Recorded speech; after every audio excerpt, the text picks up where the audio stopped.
तो जी दोस्तों, सिंपल आपने अपने मोबाइल में पाक आइडेंटिटी ऐप को डाउनलोड और इंस्टॉल कर लेना है। जैसे ही आपके मोबाइल में पाक आइडेंटिटी ऐप डाउनलोड और इंस्टॉल हो जाएगी तो कुछ इस तरह से आइकॉन आपके सामने शो हो जाएगा।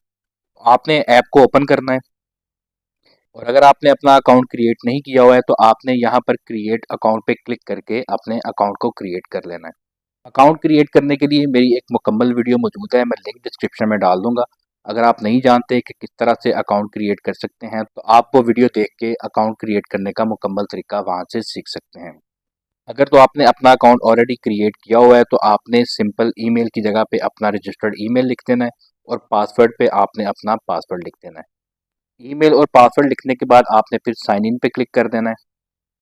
तो ईमेल और पासवर्ड लिखने के बाद जैसे ही आप साइन इन पे क्लिक करेंगे तो कुछ इस तरह से इंटरफेस आपके सामने आ जाएगा। तो आपने चूंकि न्यू बॉर्न बेबी का नाइकोप कार्ड अप्लाई करना है तो आप यहाँ पर ID card, CNIC, NICOP, POC card वाली ऑप्शन पे क्लिक करेंगे। जैसे ही आप क्लिक करेंगे आप नेक्स्ट स्टेप पे आ जाएंगे। यहाँ पर जो है वो अब आपसे पूछ रहा है कि आप खुद के लिए अप्लाई कर रहे हैं या फिर आप अपने किसी ब्लड रिलेटिव के लिए अप्लाई कर रहे हैं। तो आप चूंकि न्यू बॉर्न बेबी के लिए अप्लाई कर रहे हैं तो डेफिनेटली आप फिर माय ब्लड रिलेटिव वाली ऑप्शन पे क्लिक करेंगे। जैसे ही आप क्लिक करेंगे तो वो आपसे पूछ रहा है कि आप जिसकी भी एप्लीकेशन अप्लाई कर रहे हैं क्या उसको पहले से नादरा की तरफ से सीआरसी, आईडी कार्ड, नाइकोप या फिर पीओसी कार्ड इश्यू हुआ है। तो आप चूंकि न्यू बॉर्न बेबी के लिए नाइकोप कार्ड अप्लाई कर रहे हैं तो आपने यहाँ पर नो की ऑप्शन पे क्लिक करना है। जैसे ही आप नो की ऑप्शन पे क्लिक करेंगे तो आपको नेक्स्ट जो है वो न्यू नाइकोप की ऑप्शन शो करेगा। तो आपने यहाँ पर फिर न्यू नाइकोप की ऑप्शन पे क्लिक करना है। यहाँ पर फिर नेक्स्ट की ऑप्शन पे क्लिक कर देना है। जैसे ही आप नेक्स्ट की ऑप्शन पे क्लिक करेंगे आप नेक्स्ट स्टेप पे आ जाएंगे। यहाँ पर जो है वो अब आपसे एप्लीकेशन डिटेल जो है वो रिक्वायर्ड कर रहा है। तो डेट ऑफ बर्थ में आपने एप्लीकेंट यानी अपने न्यू बॉर्न बेबी की डेट ऑफ बर्थ जो उसके बर्थ सर्टिफिकेट पे लिखी हुई है वही आपने एज इट इज़ यहाँ पर डेट ऑफ बर्थ वाली ऑप्शन पे लिख देनी है। फिर उसके बाद नीचे वो आपसे एप्लीकेशन प्रोसेसिंग प्रायोरिटी पूछ रहा है। आपने नॉर्मल अप्लाई करना है, नॉर्मल भी कर सकते हैं, अर्जेंट, एग्जेक्टिव, आपके पास तीन ऑप्शन हैं। आप जिस प्रायोरिटी में भी अपनी एप्लीकेशन अप्लाई करना चाहते हैं उस ऑप्शन को आप यहाँ पर सेलेक्ट कर देंगे। उसके बाद वो आपसे कंट्री ऑफ स्टे की ऑप्शन पूछ रहा है। यहाँ पर जिस कंट्री में भी आप रह रहे हैं उस कंट्री का आप नाम सेलेक्ट कर देंगे। उसके बाद आपने थोड़ा सा नीचे आना है। फोटोग्राफ में आपने बच्चे की फोटोग्राफ जो है वो लाइव कैप्चर करनी है। फोटोग्राफ कैप्चर करने से पहले आपने ये देख लेना है कि पीछे वाइट बैकग्राउंड होना चाहिए और बिल्कुल क्लियर पिक्चर आनी चाहिए। पिक्चर कैप्चर करने के लिए आपने यहाँ पर कैप्चर की ऑप्शन पे क्लिक करना है। जैसे ही आप कैप्चर की ऑप्शन पे क्लिक करेंगे वो आपसे कह रहा है कि please hold your phone vertically. तो आपने थोड़ा सा फोन को मूव करना है। जैसे ही आप मूव करेंगे वो आपको सेल्फी की ऑप्शन देगा। आपने कैमरे का रुख जो है वो चेंज कर देना है और अपने बच्चे की पिक्चर ले लेनी है। तो जैसे ही आपकी पिक्चर सक्सेसफुली कैप्चर हो जाएगी तो उसके बाद आपने फिर यहाँ पर कंटिन्यू पे क्लिक करना है। जैसे ही आप कंटिन्यू पे क्लिक करेंगे आप नेक्स्ट स्टेप पे आ जाएंगे। यहाँ पर जो है अब आपने बच्चे की पर्सनल डिटेल जो है वो सारी यहाँ पर पुट करनी है। तो गिवन नेम पे आपने बच्चे का जो पहला नाम है वो आप यहाँ पर लिखेंगे और सर नेम पे आपने बच्चे का जो लास्ट नेम है वो आप सर नेम की जगह पे लिखेंगे। कोशिश करें कि बच्चे का गिवन नेम और सर नेम दोनों ही होने चाहिए, लेकिन अगर बच्चे का सिर्फ सिंगल ही नेम है तो आपने वो सिर्फ सर नेम की जगह पर लिख देना है। नेम इन उर्दू में आपने बच्चे का कंप्लीट नाम जो है वो उर्दू में लिखना है। फिर उसके बाद आप थोड़ा सा नीचे आएंगे। जेंडर में आपने बच्चे का जेंडर जो है वो सिलेक्ट कर देना है। कंट्री ऑफ ओरिजिन में जिस कंट्री में बच्चे की पैदाइश हुई है उस कंट्री का नाम आपने यहाँ पर लिख देना है। मैरिटल स्टेटस आपने चूंकि बच्चा है तो उसको अनमैरिड लिख देना है। लैंग्वेज आपने नेटिव लैंग्वेज जो है वो आपने यहाँ से देख के उसको सिलेक्ट कर लेना है। रिलीजन में जो बच्चे का रिलीजन है वो आप यहाँ पर लिख देंगे। उसके बाद थोड़ा सा नीचे आएंगे। ब्लड ग्रुप में आपने बच्चे का ब्लड ग्रुप सिलेक्ट कर देना है। अगर आप ब्लड ग्रुप नहीं जानते तो आप नन पे भी क्लिक कर सकते हैं। आइडेंटिफिकेशन मार्क, अगर बच्चे की कोई शनाख्ती अलामत है तो वो आपने यहाँ पर इंग्लिश में लिखनी है। आइडेंटिफिकेशन मार्क उर्दू में आपने जो ऊपर इंग्लिश में शनाख्ती अलामत लिखी है वही आपने उर्दू में भी नीचे लिखनी है। उसके बाद थोड़ा सा नीचे आएंगे। यहाँ पर जो है वो आपसे पूछ रहा है कि आर यू ट्विन सिबलिंग। तो अगर बच्चा जुड़वा है तो आप यस की ऑप्शन पे क्लिक करेंगे और अगर जुड़वा नहीं है तो आपने नो की ऑप्शन पे क्लिक करना है। फिर उसके बाद नीचे वो आपसे पूछ रहे हैं कि सिलेक्ट एजे के रेजिडेंशियल स्टेटस। यहाँ पर अगर आपका रेजिडेंशियल स्टेटस आजाद जम्मू कश्मीर का है तो आप एजे के रेजिडेंट पे क्लिक कर देंगे, और अगर आपका आजाद जम्मू कश्मीर रेजिडेंशियल स्टेटस नहीं है तो आपने फिर नन पे क्लिक कर देना है। ये सारी डिटेल लिखने के बाद आपने फिर कंटिन्यू पे क्लिक कर देना है। जैसे ही आप कंटिन्यू पे क्लिक करेंगे आप नेक्स्ट स्टेप पे आ जाएंगे। यहाँ पर बर्थ डिटेल उसने ऑलरेडी यहाँ पर लिख दी हुई है। बर्थ कंट्री में आपने बच्चे की जिस कंट्री में पैदाइश हुई है उस कंट्री का नाम सेलेक्ट करेंगे। प्रोफेशन में चूंकि बच्चा है तो बच्चे के लिए आपने नन की ऑप्शन पे क्लिक कर देना है। क्वालिफिकेशन चूंकि बच्चा है तो आपने यहाँ पर नन लिख देना है। उसके बाद वो पूछ रहा है do you have any disability, बच्चे को कोई मजदूरी है तो आपने अपने हिसाब से अपनी ऑप्शन को सिलेक्ट कर देना है। ये सब लिखने के बाद आपने फिर कंटिन्यू पे क्लिक कर देना है। जैसे ही आप कंटिन्यू पे क्लिक करेंगे आप नेक्स्ट स्टेप पे आ जाएंगे। यहाँ पर वो आपसे पूछ रहा है कि डू यू हैव पासपोर्ट, तो आप चूंकि अभी नए कोप कार्ड बच्चे का अप्लाई कर रहे हैं तो डेफिनेटली आपके पास कोई पासपोर्ट नहीं होगा, तो आपने यहाँ पर नो की ऑप्शन पे क्लिक करना है। और अगर आपके पास फॉरेन कंट्री का पासपोर्ट है तो यहाँ पर आपने फिर यस की ऑप्शन पे क्लिक करके उस पासपोर्ट की सारी डिटेल जो है वो यहाँ पर पुट करेंगे, और फिर सपोर्टिंग डॉक्यूमेंट में आपने उसी पासपोर्ट को अपलोड भी करना है। ये सिर्फ उस सूरत में करना है अगर आपके पास फॉरेन पासपोर्ट है। तो अगर फॉरेन पासपोर्ट है तो फिर आप यहाँ पर यस की ऑप्शन पे क्लिक करेंगे। फिर उसके बाद आप यहाँ पर कंटिन्यू पे क्लिक कर देंगे। जैसे ही आप कंटिन्यू पे क्लिक करेंगे आप नेक्स्ट स्टेप पे आ जाएंगे। यहाँ पर जो है वो अब आपसे फैमिली डिटेल रिक्वायर्ड कर रहे हैं। तो फादर डिटेल में आपने फादर की डिटेल लिखनी है। सिटीजन नंबर पे आपने फादर का शनाख्ती कार्ड नंबर लिखना है और ये आपने जरूर यहाँ पर लिखना है। फुल नेम पे आपने फादर का आईडी कार्ड के मुताबिक फुल नेम लिखना है। फुल नेम उर्दू में आपने आईडी कार्ड के मुताबिक फादर का उर्दू में नाम भी लिखना है। कंट्री ऑफ ओरिजिन में आपने फादर की नेशनैलिटी जो है वो सिलेक्ट करनी है। फिर उसके बाद आप नीचे आएंगे। जिस तरह से आपने फादर की डिटेल्स पुट की हैं उसी तरह से आपने मदर डिटेल भी पुट करनी है। सिटीजन नंबर पे आपने मदर का आईडी कार्ड नंबर जरूर यहाँ पर लिखना है। फुल नेम पे आपने मदर का आईडी कार्ड के मुताबिक कंप्लीट नेम इंग्लिश में लिखना है।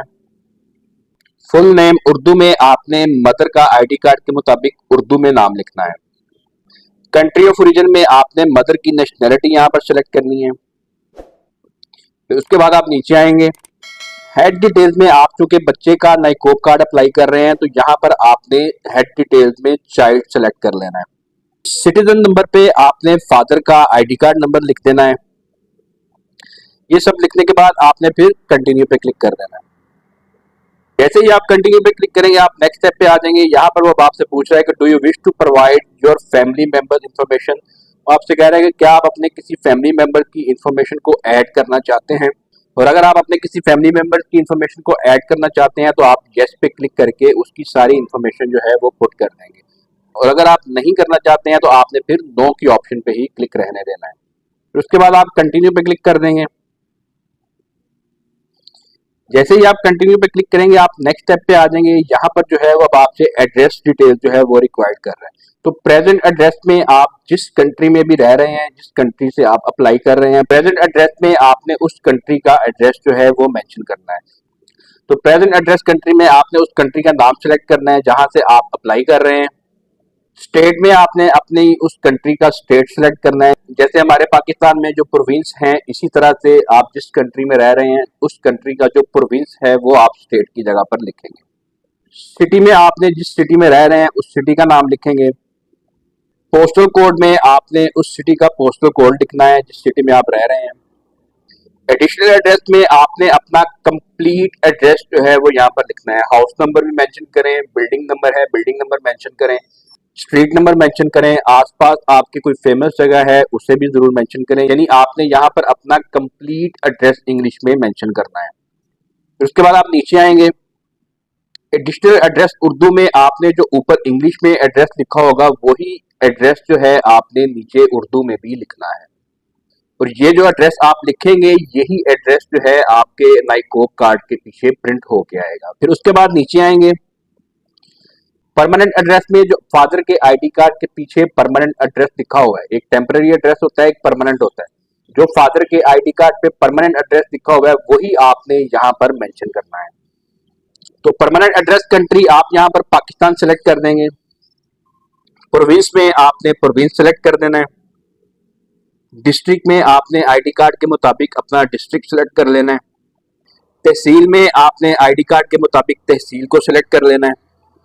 फिर उसके बाद वो आपसे पूछ रहा है कि जी आप सिटी में रह रहे हैं या विलेज में रह रहे हैं, तो आपने आईडी कार्ड पे जो एड्रेस लिखा हुआ है उसी के मुताबिक अपनी ऑप्शन को सिलेक्ट कर लेना है। फिर उसके बाद आप नीचे आएंगे। फिर उसके बाद सिटी विलेज में आईडी कार्ड के मुताबिक जो आपका एड्रेस है उसी हिसाब से आपने यहाँ पर जो सर्कल्स आपको शो होंगे उस सर्कल को आपने सेलेक्ट कर देना है। एडिशनल एड्रेस में आपने आईडी कार्ड पे जो एड्रेस लिखा हुआ है, जो परमानेंट एड्रेस लिखा है, उसी एड्रेस को एज इट इज यहाँ पर इंग्लिश में लिख देना है। एडिशनल एड्रेस उर्दू में जो आपने ऊपर इंग्लिश में एड्रेस लिखा है उसी एड्रेस को आपने उर्दू में भी लिखना है। ये सब लिखने के बाद आपने फिर कंटिन्यू पे क्लिक कर देना है। जैसे ही आप कंटिन्यू पे क्लिक करेंगे आप नेक्स्ट स्टेप पे आ जाएंगे। यहाँ पर जो है वो अब आपसे डिलीवरी डिटेल जो है वो रिक्वायर कर रहे हैं। तो सबसे पहले वो आपसे पूछ रहे हैं कि जी आप अपना कार्ड जो है वो डिलीवर कहाँ पे करना चाह रहे हैं, परमानेंट एड्रेस पे करना चाह रहे हैं या प्रेजेंट एड्रेस पे करना चाह रहे हैं। तो प्रेजेंट एड्रेस तो आपने जो है वो जिस कंट्री में रह रहे हैं उस कंट्री का एड्रेस लिखा हुआ है। तो अगर आप बाहर कार्ड को डिलीवर करना चाहते हैं तो आप प्रेजेंट एड्रेस पे क्लिक करेंगे, और अगर आप पाकिस्तान में डिलीवर करना चाहते हैं तो आपने फिर परमानेंट एड्रेस पे क्लिक करना है। तो यहाँ पर आपने अपने हिसाब से अपनी ऑप्शन को सिलेक्ट कर लेना है, आप कहाँ पर कार्ड को डिलीवर करना चाहते हैं। फिर उसके बाद नीचे वो आपसे कॉन्टैक्ट नंबर रिक्वायर्ड कर रहा है। तो अगर आप बाहर अपने कार्ड को डिलीवर करना चाहते हैं तो आप उस कंट्री में भी रह रहे हैं, उस कंट्री का आप कंट्री कोड सेलेक्ट करेंगे और एंटर मोबाइल नंबर पे आपने अपना मोबाइल नंबर लिख देना है। और अगर आप पाकिस्तान में ही डिलीवर करना चाहते हैं, परमानेंट एड्रेस पे डिलीवर करना चाहते हैं, तो आपने यहाँ पर पाकिस्तान का ही कंट्री कोड रहने देना है, और जो भी आपका ब्लड रिलेटिव होगा जो कार्ड को रिसीव करेगा उसका कॉन्टैक्ट नंबर आपने यहाँ पर लिख देना है। फिर उसके बाद नीचे आएंगे, एप्लीकेंट ईमेल एड्रेस पे आप अपना ईमेल एड्रेस लिख देंगे। ये सब लिखने के बाद आपने फिर कंटिन्यू पे क्लिक कर देना है। जैसे ही आप कंटिन्यू पे क्लिक करेंगे आप नेक्स्ट स्टेप पे आ जाएंगे। यहाँ पर जो है वो अब आपसे वेरीफाइड डिटेल रिक्वायर्ड कर रहा है। तो वेरीफाइड डिटेल में आपके पास 2 आईडी कार्ड होने चाहिए, चाहे वो आपके ब्लड रिलेटिव हैं, आपके दोस्त हैं, आपके कजन हैं, किसी को भी आप एज ए वेरीफाइड यहाँ पर लिख सकते हैं। तो वेरीफाइड 1 डिटेल में जो पहला वेरीफायर है उसका सिटीजन नंबर पे आपने आईडी कार्ड नंबर लिखना है। फुल नेम पे आपने वेरीफायर का आईडी कार्ड के मुताबिक इंग्लिश में नाम लिखना है। फुल नेम उर्दू में आपने वेरीफायर का आईडी कार्ड के मुताबिक उर्दू में नाम लिखना है। फिर उसके बाद नीचे आएंगे, कॉन्टैक्ट नंबर पे आपने वेरीफायर का मोबाइल नंबर लिखना है। और यहाँ एक बात का ख्याल रखें कि वेरीफायर जिसका आप मोबाइल नंबर यहाँ पर लिखेंगे या जो वेरीफायर यहाँ पर लिखेंगे वो कोशिश करें कि पाकिस्तान में ही हो। तो उसके बाद आपने नीचे आना है। वेरीफाइड 2 डिटेल में सेम आपने जिस तरह से ऊपर वेरीफाइड 1 की डिटेल लिखी है, सिटीजन नंबर पे आप वेरीफाइड 2 का आईडी कार्ड नंबर लिखेंगे। फुल नेम पे आपने दूसरे वेरीफाइड का आईडी कार्ड के मुताबिक इंग्लिश में नाम लिखना है। फुल नेम उर्दू में दूसरे वेरीफाइड का आपने आईडी कार्ड के मुताबिक उर्दू में नाम लिखना है। उसके बाद मोबाइल नंबर पे आपने दूसरे वेरीफाइड का मोबाइल नंबर लिख देना है। ये सब लिखने के बाद आपने फिर कंटिन्यू पे क्लिक कर देना है। जैसे ही आप कंटिन्यू पे क्लिक करेंगे आप नेक्स्ट स्टेप पे आ जाएंगे। यहाँ पर जो है वो आपको डाटा एक्विजिशन का कह रहा है और बता रहा है कि fingerprint verification is not required for minor, यानी आप बच्चे का नई होप कार्ड अप्लाई कर रहे हैं तो इसके लिए आपको किसी किस्म के फिंगरप्रिंट की जरूरत नहीं है। तो यहाँ पर आपने फिर ऐसे ही कंटिन्यू पे क्लिक कर देना है। जैसे ही आप कंटिन्यू पे क्लिक करेंगे आप नेक्स्ट स्टेप पे आ जाएंगे। यहाँ पर जो है वो आपसे सपोर्टिंग डॉक्यूमेंट रिक्वायर्ड कर रहा है। तो ये आपसे रिक्वायर्ड डॉक्यूमेंट्स हैं जो रिक्वायर्ड किए जा रहे हैं। आपने बच्चे का बर्थ सर्टिफिकेट जो है वो अपलोड करना है। जिस कंट्री में भी बच्चे की पैदाइश हुई है वहां पर जो आपके पास बर्थ सर्टिफिकेट है उसी बर्थ सर्टिफिकेट को आपने यहाँ पर अपलोड करना है। बर्थ सर्टिफिकेट आपने किस तरह से अपलोड करना है, अपलोड करने के लिए आपने यहाँ पर सेलेक्ट डॉक्यूमेंट पे जाना है। यहाँ पर आपने बर्थ सर्टिफिकेट की ऑप्शन को देखना है। बर्थ सर्टिफिकेट की ऑप्शन को यहाँ पर आप सिलेक्ट करेंगे। फिर उसके बाद आप थोड़ा सा नीचे आएंगे, ब्राउज पे जाके आपने पहले से ही अपने मोबाइल पे बर्थ सर्टिफिकेट की फाइल को रख लेना है। फाइल जेपीजी भी हो सकती है, जेपीजी, पीएनजी, पीडीएफ, कोई भी आपके पास फाइल है। जिस फॉर्मेट में भी आपके पास फाइल है उसको आपने यहाँ पर ब्राउज पे क्लिक करके आपने अपनी उस फाइल को अपलोड कर देना है। जैसे ही आपका डॉक्यूमेंट सक्सेसफुली अपलोड हो जाएगा तो आप देख सकते हैं कि अपलोडेड डॉक्यूमेंट में बर्थ सर्टिफिकेट अपलोड हो चुका है।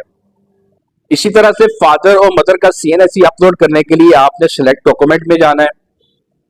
यहाँ पर फादर CNIC को सिलेक्ट करेंगे और फिर नीचे ब्राउज पे जाके आपने फादर का CNIC अपलोड कर देना है।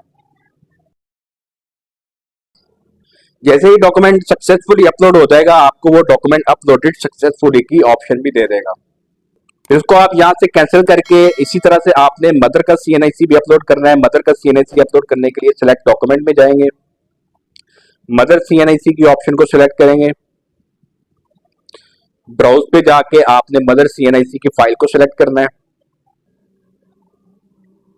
जैसे ही सक्सेसफुली अपलोड हो जाएगी, आपको वो डॉक्यूमेंट अपलोडेड सक्सेसफुली की ऑप्शन दे देगा। फिर आपने इसको यहाँ पर कैंसिल कर देना है। आप देख सकते हैं कि यहाँ पर तमाम डॉक्यूमेंट जो हैं वो सक्सेसफुली अपलोड हो चुके हैं। डॉक्यूमेंट्स अपलोड करने के बाद आपने फिर कंटिन्यू पे क्लिक कर देना है। जैसे ही आप कंटिन्यू पे क्लिक करेंगे, आप नेक्स्ट स्टेप पे आ जाएंगे। यहाँ पर जो है वो अब आपको रिव्यू एप्लीकेशन डाटा का कह रहा है। तो आप अगर अपनी एप्लीकेशन का रिव्यू करना चाहते हैं तो आपने यहाँ पर डाउनलोड फॉर्म पे क्लिक करना है। जैसे ही आप डाउनलोड फॉर्म पे क्लिक करेंगे तो आपको रिव्यू के लिए तमाम इंफॉर्मेशन जो है वो दिखाई जा रही है। तो आपने यहाँ पर तमाम अपनी एप्लीकेशन का रिव्यू कर लेना है। Name, date of birth, address, everything आपने चेक कर लेनी है। और अगर किसी किस्म की कोई मिस्टेक है तो आप यहाँ पर बैक पे क्लिक करके अपने उसी स्टेप पे जाके अपनी उस मिस्टेक को करेक्ट कर सकते हैं।